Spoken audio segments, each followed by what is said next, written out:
ദശകം 9 ശ്ലോകം 4.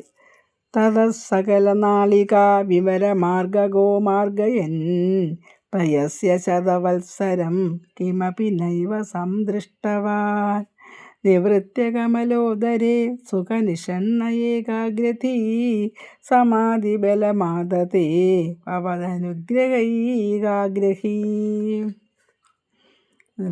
തഥാ അങ്ങനെ സകല നാളിക വിവര മാർഗ ഗോ മാർഗയൻ ഈ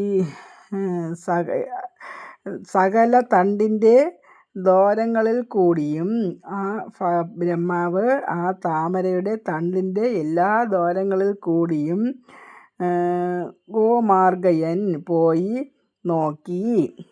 പ്രയസ്യ വളരെ കഷ്ടപ്പെട്ടിട്ട് 100 ശതവത്സരം 100 വർഷം കിമപി നൈവ സംദൃഷ്ടവാൻ ഒന്നും കണ്ടതേ ഇല്ല. നിവൃത്യ കമലോദരേ ബ്രഹ്മാവ് വീണ്ടും മടങ്ങി വന്നിട്ട് കമലോദരേ ആ താമരപ്പൂവിൻ്റെ നടുക്ക് സുഖനിഷണ്ണ ഏകാഗ്രതി സുഖമായി ഇരുന്നിട്ട് മനസ്സിനെ ഏകാഗ്രമാക്കിയിട്ട് ഉറച്ച സമാധി ബലമാതതേ ആ ഉറച്ച സമാധിയെ കൈക്കൊണ്ടു. ഇന്ദ്രിയങ്ങളെയെല്ലാം നിയന്ത്രിച്ച് ആ ഉറച്ച സമാധിയിലേക്ക് പോയി.